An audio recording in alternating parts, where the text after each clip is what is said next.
Guys, this is Sage Valentine, and this is my review of CBS's Big Brother, Season 16, Episode number 20. The main target in this house should be Derek, more so than Frankie. And my mom and I go back and forth about this because she's like, well, Frankie should be up there because, Derek is the mastermind, puppet master in this house. Derek kind of even runs Frankie a little bit. Derek's running this house. That's the main target. So to put up Zach and Jocasta last week, that made me question Nicole and where her head was at in this game. Because Jocasta is an easy target to get out at any time. Zach, to be honest, Zach's on his own brand of crazy type thing. Zach really wasn't bothering anybody too much besides the point that he put her up on the block and he called her Fruit Loop Dingus, but other than that, I mean, he hadn't really done anything. Now, Derek's the one who's never been on the block. I really didn't understand how Caleb was able to influence the detonators to change their target. More so, I didn't really see Jocasta as more of a threat than Zach. But then again, I've been confused as to why Nicole even put those two up there. Oh, it's so it could backdoor Frankie. You know, unless you really have an ironclad plan about things, backdoors rarely work. Rarely work unless, of course, you know that it's going to go the way that you planned it. And with Nicole, as I said before, every time she becomes HOH, I just shake my head like she's going to make another crazy mistake. And of course she did. Jocasta goes home. Jocasta was not surprised. She mentions that it was God's plan. She didn't lie because of her mother. She was trying to strengthen her social game.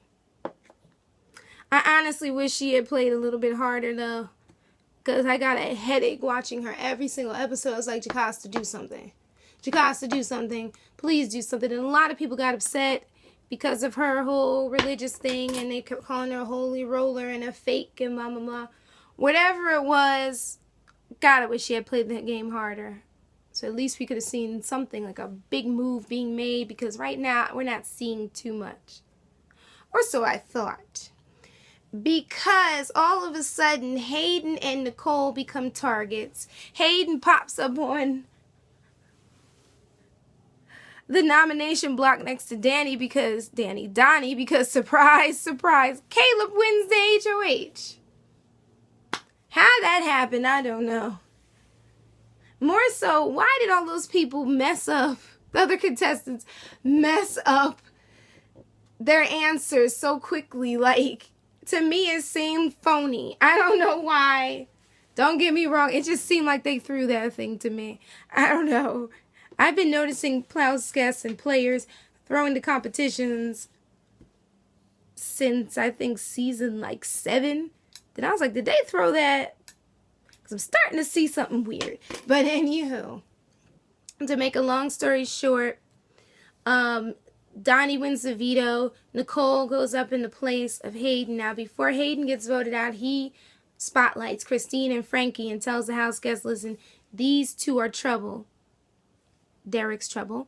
And then he basically says, no matter who you keep in here, we can help you battle these two.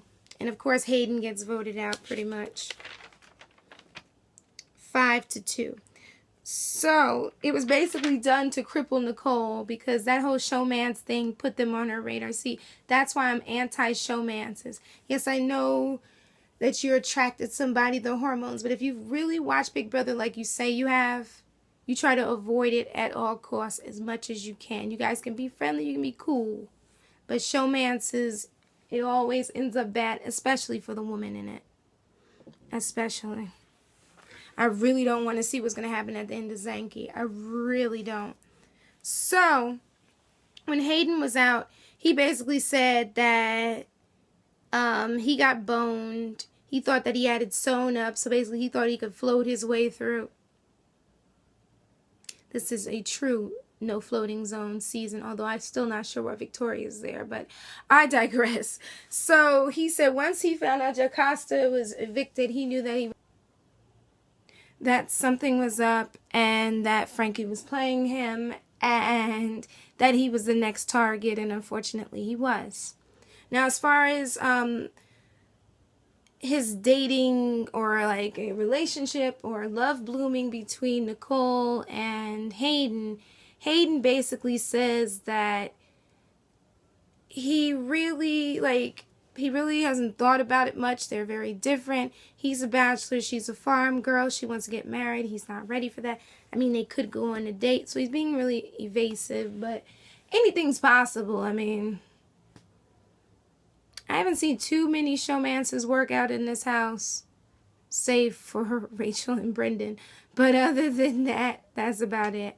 So there are 9 house guests left. And I'm ready for the battle to begin. I want the detonators to turn on themselves. And so far, from what I saw on this weekend, we are going to be in for a treat. So until tonight's episode, you all take care. And if you want to see what I've been watching, what I'm up to, check me out on Twitter and Google+, Sage Valentine. Don't forget to rate this video, subscribe to my brand of crazy, and most of all, leave your comments. Let me know what you're feeling about this particular season, because quite honestly, I can't wait for it to end, because this is getting crazy. Unless there's a big, huge battle, this season's just going to become even more boring. And on a side note, Ariana Grande's face when they put her on camera was priceless. And I'm not sure why they didn't put her in the front, but they put her in the middle, and she just seemed like she was over it. And I was cracking up. But you all take care. Thank you so much for tuning into my reviews. And I got a lot in store for you. Walking Dead, Under the Dome, and more Big Brother, and more surprises. So take care, guys. Bye, guys. Bye.